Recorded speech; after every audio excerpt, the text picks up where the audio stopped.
ಪಲ್ಲವಿ ಮತ್ತೆ ರಾಕೇಶ್ ಮದುವೆ ಆಗಿ ಹತ್ತತ್ರ 3 ವರ್ಷಗಳಾಗಿರುತ್ತೆ. ಇವ್ರದ್ದು ತಂದೆ ತಾಯಿ ನೋಡಿ ಮಾಡಿರೋ ಮದುವೆ ಆಗಿರುತ್ತೆ. ಜೀವನ ತುಂಬಾ ಚೆನ್ನಾಗೇ ನಡೀತಾ ಇರುತ್ತೆ. ಪಲ್ಲವಿ ಎಲ್ಲಾ ರೀತಿಯಿಂದನೂ ಒಬ್ಬ ಆದರ್ಶ ಸೊಸೆ ಹಾಗೂ ಹೆಂಡತಿಯಾಗಿರ್ತಾಳೆ. ಮಾವ, ಟೀ ತಗೊಳ್ಳಿ. ಹಾಗೆ ನಿಮ್ಮ ಮೆಡಿಸಿನ್ಸು ತಂದಿದ್ದೀನಿ. ಟೀ ಕುಡ್ದಾದ್ಮೇಲೆ ಸ್ವಲ್ಪ ಹೊತ್ತು ಬಿಟ್ಟು ಮೆಡಿಸಿನ್ಸು ತಿನ್ಬೇಕು, ಗೊತ್ತಾಯ್ತಾ? ಮೆಡಿಸಿನ್ಸ್ನ ನೀವು ಸರಿಯಾದ ಸಮಯಕ್ಕೆ ತಗೋಬೇಕು ಮಾವ. ನೀವಂತೂ ನಿಮ್ಮ ಆರೋಗ್ಯದ ಕಡೆ ಸರಿಯಾಗಿ ಗಮನನೇ ಕೊಡಲ್ಲಪ್ಪ. ಪಲ್ಲವಿ, ನೀನು ನನ್ನ ಆರೋಗ್ಯದ ಬಗ್ಗೆ ಇಷ್ಟೊಂದು ಕಾಳಜಿ ವಹಿಸುವಾಗ ನಾನು ನನ್ನ ಆರೋಗ್ಯದ ಬಗ್ಗೆ ಕಾಳಜಿ ವಹಿಸೋ ಅವಶ್ಯಕತೆನಾದರೂ ಏನಿದೆ ಹೇಳು? ಓ, ಅದಕ್ಕೆ ಅಲ್ವಾ ನೀವು ದಿನ ಸಂಜೆ ಪಾರ್ಕ್ ಹೋಗಿ ಬರ್ತೀನಿ, ವಾಕಿಂಗ್ ಹೋಗಿ ಬರ್ತೀನಿ ಅಂತ ನೆಪ ಹೇಳ್ಕೊಂಡು ಹೊರಗಡೆ ಹೋಗಿ ಗುಲಾಬ್ ಜಾಮೂನ್ ಅಂತೆ, ಜಿಲೇಬಿ ಅಂತೆಲ್ಲ ಸ್ವೀಟ್ಸ್ನ ತಿನ್ಬರೋದು? ನಂಗೆ ಎಲ್ಲ ಗೊತ್ತು ಮಾವ. ಅದು ಪಲ್ಲವಿ, ಹಾಗೆ ಏನೋ ಆಸೆ ಆಗುತ್ತೆ, ಹೋಗೊಂದು ಸ್ವಲ್ಪ ತಿಂತೀನಿ. ದಯವಿಟ್ಟು ನಿಮ್ಮ ಅತ್ತೆ ಹತ್ರ ಇದನ್ನು ಹೇಳ್ಬೇಡಮ್ಮ. ನಿಮ್ಮ ಅತ್ತೆಗೆ ಎಷ್ಟು ಕೋಪ ಇದೆ ಅಂತ ಗೊತ್ತಲ್ವಾ ನಿನಗೆ? ಸರಿ, ಅತ್ತೆ ಹತ್ರ ನಾನು ಹೇಳಲ್ಲ. ಆದರೆ ನೀವು ನನಗೆ ಡೈಲಿ ಸ್ವೀಟ್ಸ್ ತಿನ್ನಲ್ಲ ಅಂತ ಪ್ರಾಮಿಸ್ ಮಾಡಬೇಕು. ಅಪರೂಪಕ್ಕೆಲ್ಲೋ ಒಂದೊಂದ್ಸಲ ತಿನ್ನಿ, ಬೇಡ ಅಂತ ಹೇಳಲ್ಲ. ಆದರೆ ದಿನ ತಿನ್ನೋ ಹಾಗಿಲ್ಲ. ಸರಿ, ಆಯಿತು ಬಿಡಮ್ಮ. ಪಲ್ಲವಿ ಬರೀ ಬಾಯಿ ಮಾತಿಗಷ್ಟೇ ಅಲ್ಲ, ಮನಸ್ಸಿಂದ ಅತ್ತೆ ಮಾವನ ತನ್ನ ತಂದೆ ತಾಯಿ ಅಂತ ತಿಳ್ಕೊಂಡಿರ್ತಾಳೆ. ಒಬ್ಬ ಮಗಳು ತಂದೆ ತಾಯಿನ ನೋಡ್ಕೊಳ್ಳೋ ರೀತಿನೇ ಅವಳು ಅತ್ತೆ ಮಾವನ್ನ ನೋಡ್ಕೊಳ್ತಾ ಇರ್ತಾಳೆ. ಅವರ ಸ್ವಂತ ಮಗನಿಗೂ ಅವರು ಅಷ್ಟು ಅರ್ಥ ಆಗಿರಲ್ಲ. ಅಷ್ಟರ ಮಟ್ಟಿಗೆ ಅತ್ತೆ ಮಾವನ್ನ ಪಲ್ಲವಿ ಅರ್ಥ ಮಾಡ್ಕೊಂಡಿರ್ತಾಳೆ. ಪಲ್ಲವಿ, ನನ್ನ ಕನ್ನಡಕ ಒಂದು ಬಿದ್ದು ಹೊಡೆದು ಹೋಗಿ ನನಗಂತೂ ಕಟ್ಟ ಹಾಕ್ದಾಗ ಆಗಿದೆ. ದಿನ ನನಗೆ ಕಥೆ, ಕಾದಂಬರಿ, ಪುಸ್ತಕ ಎಲ್ಲ ಓದಿ ಅಭ್ಯಾಸ. ಅದಿಲ್ಲದೆ ನನಗೆ ಏನೂ ಮಾಡೋಕ್ಕಾಗ್ತಿಲ್ಲ. ಒಂಥರ ಅನ್ನಿಸ್ತಿದೆ ಕಣಮ್ಮ. ಈ ರಾಕೇಶ್ಗೆ 2 ದಿನ ಮೊದಲೇ ಹೇಳಿದ್ದೀನಿ, ಇನ್ನೂ ಆದರೂ ಹೊಸ ತಂದ್ಕೊಟ್ಟಿಲ್ಲ. ಅತ್ತೆ, 1 ನಿಮಿಷ ಬಂದೆ. ಅತ್ತೆ, ತಗೊಳ್ಳಿ ನಿಮ್ಮ ಕನ್ನಡಕ. ನಾನು ನಿನ್ನೆ ತರಕಾರಿ ಮನೆಗೊಂದು ಸ್ವಲ್ಪ ಸಾಮಾನೆಲ್ಲ ತರದಿತ್ತು ಅಂತ ಹೊರಗಡೆ ಹೋಗಿದ್ನಲ್ವಾ, ವಾಪಸ್ ಬರಬೇಕಿದ್ರೆ ನಿಮಗೆ ಹೊಸ ಕನ್ನಡಕನ ತಗೊಂಡು ಬಂದಿದ್ದೀನಿ. ಹಾಕೊಂಡು ನೋಡಿ ಅತ್ತೆ, ಸರಿಯಾಗಿದೆಯಾ ಅಂತ. ಇರು ನೋಡ್ತೀನಿ. ಪಲ್ಲವಿ, ಮೊದಲಿದ್ದಿದ್ದ ಕನ್ನಡಕದ್ಗಿಂತ ಇದು ತುಂಬ ಚೆನ್ನಾಗಿದೆಯಮ್ಮ. ನಂಗೆ ಭಾಳ ಇಷ್ಟ ಆಯಿತು. ಅಲ್ಲಮ್ಮ ಪಲ್ಲವಿ, ನಾನು ನಿನಗೆ ಕನ್ನಡಕ ತೊಗೊಂಡು ಬಾ ಅಂತೆಲ್ಲ ಏನೂ ಹೇಳಿಲ್ಲ. ಆದರೂ ನೀನಾಗೆ ನೆನ್ಪಿಟ್ಕೊಂಡು ತಗೊಂಡು ಬಂದಿದ್ಯಾ. ಅದೇ ರಾಕೇಶಿಗೆ ಹೇಳಿದ್ದೆ, ಅವ್ನು ನೋಡು 2 ದಿನ ಆಯಿತು, ಇದ್ರ ಬಗ್ಗೆ ಏನೂ ಸುದ್ದಿನೇ ಇಲ್ಲ. ಹೋಗ್ಲಿ ಬಿಡಿ ಅತ್ತೆ, ನಾನು ತಂದ್ರೆ ಏನು, ಅವ್ರು ತಂದ್ರೆ ಏನು, ಅವರು ಕೆಲಸದಲ್ಲಿ ಬ್ಯುಸಿ ಇರ್ತಾರೆ ನೋಡಿ, ಹಾಗಾಗಿ ಇದನ್ನೆಲ್ಲ ಮರ್ತು ಬಿಡ್ತಾರೆ. ಪಲ್ಲವಿ ತನ್ನ ಅತ್ತೆ ಮಾವನ ಜೊತೆಗೆ ತನ್ನ ನಾದ್ನಿ ಅನುನು ತುಂಬಾನೇ ಪ್ರೀತಿಸ್ತಾ ಇರ್ತಾಳೆ, ತುಂಬಾ ಚೆನ್ನಾಗಿ ನೋಡ್ಕೊಳ್ತಾ ಇರ್ತಾಳೆ. ಅನು ಕೂಡ ಪಲ್ಲವಿನ ತನ್ನ ಅಕ್ಕನ ಥರ ನೋಡ್ತಿರ್ತಾಳೆ, ಪ್ರೀತಿಸ್ತಿರ್ತಾಳೆ. ಹಾಗಾಗಿ ತನ್ನ ಮನಸ್ಸಿನ ಎಲ್ಲ ಮಾತುಗಳನ್ನು ಅವಳ ಹತ್ರ ಹಂಚ್ಕೊಳ್ತಾ ಇರ್ತಾಳೆ. ಒಂದಿನ ಪಲ್ಲವಿ ಕಿಚನಲ್ಲಿ ಅಡುಗೆ ಮಾಡ್ತಿರ್ತಾಳೆ.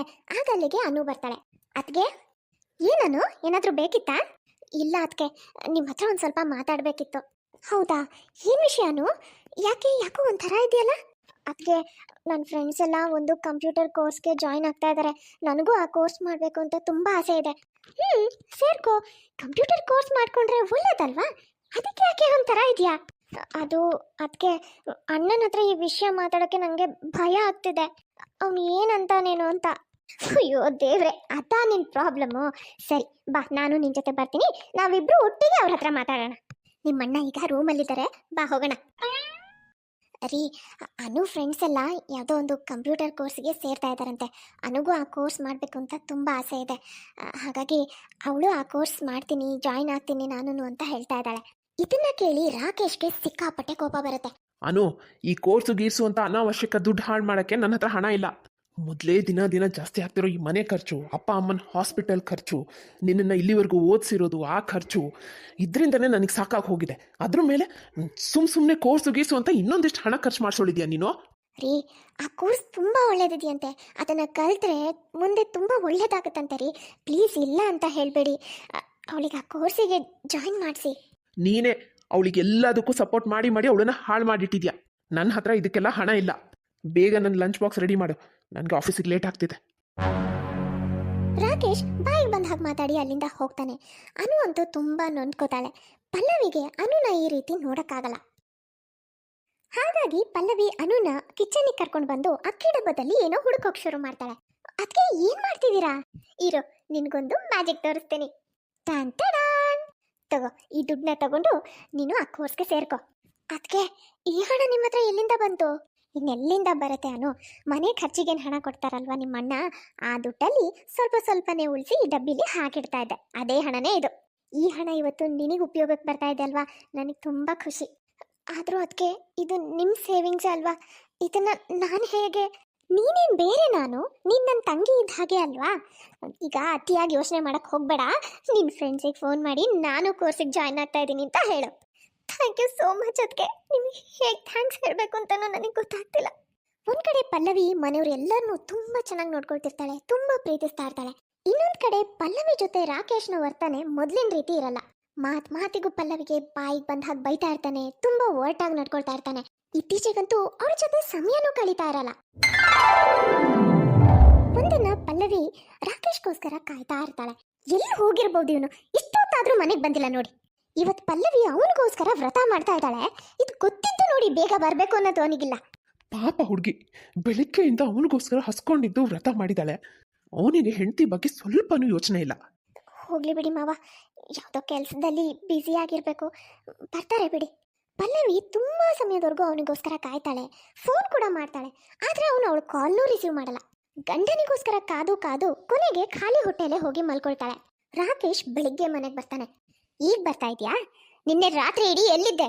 ಪಲ್ಲವಿ ನಿನ್ಗೋಸ್ಕರ ವ್ರತ ಮಾಡ್ತಾ ಇದ್ದಾಳೆ ಅನ್ನೋದು ನಿನಗೆ ಗೊತ್ತಿರಲಿಲ್ವಾ? ಆದ್ರೂ ಮನೆಗೆ ಬರ್ಲಿಲ್ಲಲ್ಲ ನೀನು? ಪಾಪ ಆ ಹುಡುಗಿ ನಿನ್ನೆ ಇಡೀ ಉಪವಾಸ ಇದ್ಲು. ನಿನ್ಗೋಸ್ಕರ ಕಾದು ಕಾದು ಕೊನೆಗೂ ಏನೂ ತಿಂದೆ ಹಾಗೆ ಮಲ್ಕೊಂಡ್ಲು. ನನಗೋಸ್ಕರ ವ್ರತ ಮಾಡು ಅಂತ ನಾನು ಹೇಳಿದ್ನ ಅವಳಿಗೆ. ಮನೆ ಒಳಗೆ ಕಾಲು ಇಡ್ತಿದ್ದ ಹಾಗೆ ಶುರು ಹಚ್ಕೊಂಡ್ಬಿಟ್ಟಿದ್ದೀರಲ್ಲ. ನನಗೋಸ್ಕರ ಯಾರೂ ವ್ರತ ಗೀತ ಏನು ಮಾಡೋ ಅವಶ್ಯಕತೆ ಇಲ್ಲ. ರೀ, ನೀವು ಕೋಪ ಮಾಡ್ಕೋಬೇಡಿ, ಹೋಗ್ಲಿ ಬಿಡಿ. ಪಾಪ ನೀವು ಸುಸ್ತಾಗಿ ಬಂದಿದ್ದೀರಾ ಅನ್ಸುತ್ತೆ. ಇರಿ, ನೀವು ಫ್ರೆಶ್ ಆಗಿ ಬನ್ನಿ, ನಾನು ನಿಮಗೆ ಟೀ ಮಾಡ್ಕೊಡ್ತೀನಿ. ಹೌದು, ಸುಸ್ತಾಗಿದೆ ನನಗೆ. ಬೇರೆ ಯಾವುದರಿಂದ ಅಲ್ಲ, ನಿನ್ನ ಈ ಸಂಬಂಧದಿಂದ ಉಸಿರು ಕಟ್ದಾಗ ಆಗ್ತಿದೆ ನನಗೆ. ಇನ್ನು ಈ ಸಂಬಂಧದಲ್ಲಿ ಉಳ್ಕೊಂಡು ಒದ್ದಾಡಕ್ಕೆ ನನಗೆ ಮನಸ್ಸಿಲ್ಲ. ರೀ, ಯಾಕೆ ಹೇಳ್ತಿದ್ದೀರಾ? ಯಾಕೆ ಈ ಥರ ಎಲ್ಲ ಮಾತಾಡ್ತಿದ್ದೀರಾ? ನನಗಿನ್ಮೇಲೆ ನಿನ್ನ ಜೊತೆ ಇರೋಕ್ಕೆ ಇಷ್ಟ ಇಲ್ಲ. ನಾನು ಹೋಗ್ತಾ ಇದ್ದೀನಿ. ನಾನು ನನ್ನ ಅನೀಶಾ ಹತ್ರ ಹೋಗ್ತಾ ಇದ್ದೀನಿ. ನಾನು ಮತ್ತು ಅನೀಶಾ ಒಂದೇ ಆಫೀಸಲ್ಲಿ ವರ್ಕ್ ಮಾಡ್ತೀವಿ. ಒಬ್ರಿಗೊಬ್ರು ತುಂಬ ಇಷ್ಟಪಡ್ತಾ ಇದ್ದೀವಿ. ರಾಕೇಶ, ಈ ಥರ ಎಲ್ಲ ಮಾತಾಡಕ್ಕೆ ನಿನಗೆ ನಾಚಿಕೆನೂ ಆಗಲ್ವೇನೋ? ಏನು ಮಾತಾಡ್ತಿದ್ಯಾ ನೀನು? ಇಲ್ಲ, ನನಗೇನು ಅನ್ಸಲ್ಲ. ನಾನು ಈ ಮನೆ ಬಿಟ್ಟು ಹೋಗ್ತಾ ಇದ್ದೀನಿ. ಇನ್ನೂ ನನಗಿಲ್ಲಿರೋಕ್ಕಾಗಲ್ಲ. ರಾಕೇಶ್ನ ಮಾತಿಂದ ಪಲ್ಲವಿ ಜೀವನ ಒಂದ್ ರೀತಿ ಅಲ್ಲೋಲ ಕಲ್ಲೋಲ ಆದ ಹಾಗಾಗುತ್ತೆ. ಆದ್ರೆ ರಾಕೇಶ್ಗೆ ಪಲ್ಲವಿ ನೋವು, ಕಣ್ಣೀರು ಕಣ್ಣಿಗೆ ಕಾಣಿಸ್ತಾ ಇರಲ್ಲ. ತಂದೆ ತಾಯಿ ಬಗ್ಗೆನೂ ಕಾಳಜಿ ಇರಲ್ಲ. ಅವರಿಗೆ ಇಷ್ಟೊಂದು ಪ್ರೀತಿಸೋ ಹೆಂಡತಿ, ತಂದೆ ತಾಯಿ, ತಂಗಿ ಎಲ್ಲರಿಗಿಂತ ಅನೀಶಾನೇ ಹೆಚ್ಚಾಗಿರ್ತಾಳೆ. ರಾಕೇಶ್ ಅನೀಶಾಗೋಸ್ಕರ ಎಲ್ಲಾರನ್ನೂ ಬಿಟ್ಟು ಹೊರಟೋಗ್ತಾನೆ. ಪಲ್ಲವಿ ತನ್ನ ಬಟ್ಟೆನೆಲ್ಲ ಪ್ಯಾಕ್ ಮಾಡಿಕೊಂಡು ಹೊರಟು ನಿಲ್ತಾಳೆ. ಹೊರಟವಳಿಗೆ ಅತ್ತೆ, ಮಾವ, ನಾದ್ನಿ ಅಡ್ಡ ಬರ್ತಾರೆ. ಇಲ್ಲ ಅತ್ತೆ, ಮಾವ, ಇನ್ನು ನಾನಿಲ್ಲಿದ್ದು ಮಾಡೋದಾದ್ರೂ ಏನಿದೆ? ನನ್ನ ಗಂಡನೇ ನನ್ನನ್ನು ತಿರಸ್ಕಾರ ಮಾಡಿ ಬಿಟ್ಟು ಹೋದ್ಮೇಲೆ ನಾನಿಲ್ಲಿ ಇದೇನು ಮಾಡಲಿ? ಇಲ್ಲಮ್ಮ ಪಲ್ಲವಿ, ಹಾಗೆಲ್ಲ ಹೇಳಬೇಡ. ನಮಗೆ ನಮ್ಮ ಮಗನಿಗಿನ ಹೆಚ್ಚು ನೀನೇ ಈ ಮನೆಗೆಲ್ಲ. ಪಲ್ಲವಿ, ನಿನ್ನ ಗಂಡ ನಿನ್ನ ಸಂಬಂಧನ ಕಡ್ಕೊಂಡ್ರೆ ಏನಮ್ಮ? ನಿನಗೆ ನಾವಿಲ್ವಾ? ನಾವು ನಿನಗೆ ಅತ್ತೆ ಮಾವ ಅಲ್ಲಮ್ಮ, ತಂದೆ ತಾಯಿ. ನಾವು ಯಾವತ್ತೂ ನಿನ್ನನ್ನು ಸೊಸೆ ಅಂತ ಅನ್ಕೊಂಡೇ ಇಲ್ಲ, ನಮ್ಮ ಮಗಳು ಅಂತಾನೆ ಅನ್ಕೊಂಡಿದ್ದೀವಿ.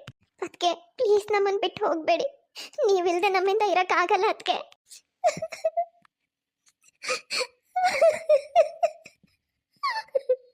ಪಲ್ಲವಿಯಿಂದ ಅವ್ರು 3 ಜನನು ಬಿಟ್ಟು ಹೋಗೋಕ್ಕೆ ಸಾಧ್ಯ ಆಗಲ್ಲ. ಅವಳು ಅಲ್ಲೇ ಇದ್ಬಿಟ್ಟು ತನ್ನ ಕರ್ತವ್ಯನ ನಿಭಾಯಿಸಬೇಕು ಅಂತ ನಿರ್ಧಾರ ಮಾಡ್ತಾಳೆ. ಆ ಮನೆಯಲ್ಲಿ ಅವಳು ಸೊಸೆಯಾಗಿ ಅಲ್ಲ, ಮಗಳಾಗಿರೋಕ್ ಶುರು ಮಾಡ್ತಾಳೆ. ಅವಳು ಒಂದು ಕೆಲಸ ಕೂಡ ಹುಡುಕೋತಾಳೆ.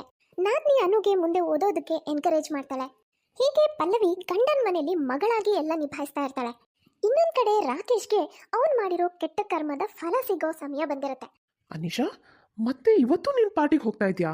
ನನಗಿವತ್ತು ತುಂಬ ಸುಸ್ತಾಗಿದೆ ಅನಿಶಾ. ಯಾಕೋ ಒಂಥರ ಬೇಜಾರು ಅನ್ನಿಸ್ತಾ ಇದೆ. ಪ್ಲೀಸ್ ಇವತ್ತು ನನ್ನ ಜೊತೆ ಸ್ವಲ್ಪ ಟೈಮ್ ಸ್ಪೆಂಡ್ ಮಾಡು. ನನಗೆ ಅದಕ್ಕೆಲ್ಲ ಟೈಮ್ ಇಲ್ಲ ರಾಕೇಶ್. ನಾನಿವತ್ತು ಪಾರ್ಟಿಗೆ ಹೋಗಲೇಬೇಕು. ನಾನು ಅಡುಗೆ ಏನೂ ಮಾಡಿಲ್ಲ, ನೀವೇ ಮಾಡಿಕೊಂಡು ಊಟ ಮಾಡಿ.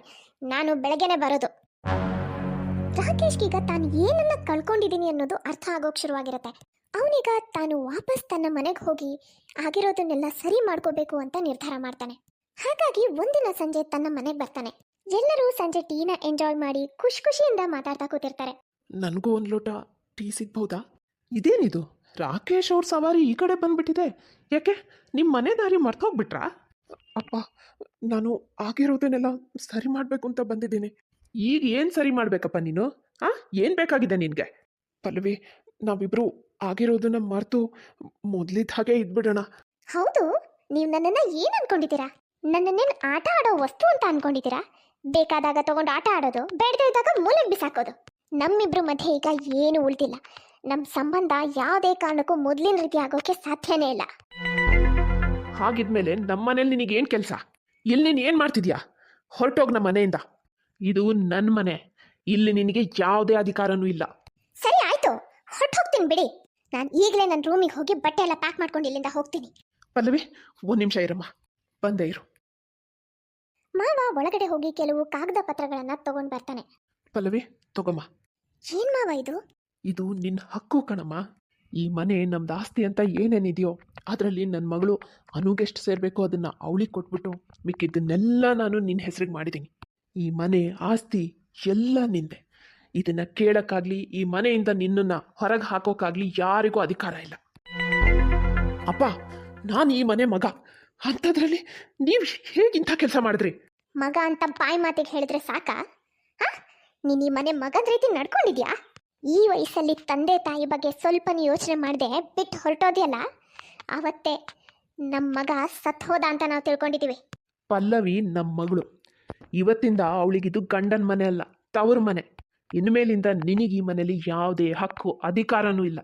ಮಾವ, ನನಗಿದೆಲ್ಲ ಏನು ಬೇಡ, ನನಗೆ ನಿಮ್ಮ ಪ್ರೀತಿ ಅಷ್ಟೇ ಸಾಕು. ನಮ್ಮ ಪ್ರೀತಿ ಯಾವಾಗಲೂ ನಿನ್ನ ಮೇಲೆ ಇದ್ದೇ ಇರುತ್ತಮ್ಮ. ಈಗ ನೀನು ಈ ಮನೆ ಸೊಸೆ ಅಲ್ಲ, ನಮ್ಮ ಮಗಳು. ನನಗೆ ಗಂಡು ಮಗ ಅಂತ ಎಲ್ಲ ಯಾರೂ ಇಲ್ಲ. ಹಾಗಾಗಿ ನನ್ನ ಇರೋ ಆಸ್ತಿನ ನಿನ್ನ ಹೆಸರಿಗೆ ಬರೆದಿದ್ದೀನಿ. ನೀನೇ ಹಕ್ಕದಾರಳು ಕೂಡ. ಇನ್ನೂ ಏನಕ್ಕೆ ಇಲ್ಲಿ ನಿಂತಿದ್ಯಾ? ಇಲ್ಲಿ ನಿನ್ನವರು ಅಂತ ಯಾರೂ ಇಲ್ಲ, ನಮಗೂ ಅಷ್ಟೇ ನೀನು ಯಾವ ಸಂಬಂಧನೂ ಇಲ್ಲ. ನೀನು ಇಲ್ಲಿಂದ ಹೋಗ್ಬೋದು. ರಾಕೇಶ್ಗೆ ಅವ್ನು ಮಾಡಿರೋ ತಪ್ಪಿಗೆ ಮನೆಯವರಿಂದ ಕ್ಷಮೆ ಸಿಗಲ್ಲ. ಯಾಕಂದ್ರೆ ಅವರೆಲ್ಲರೂ ಅಷ್ಟು ನೊಂದ್ಕೊಂಡು ಬಿಟ್ಟಿರ್ತಾರೆ. ಇದಾದ್ಮೇಲಿಂದ ಪಲ್ಲವಿಗೆ ಅವಳ ಗಂಡನ ಮನೆ ತವ್ರ ಮನೆ ಆಗುತ್ತೆ.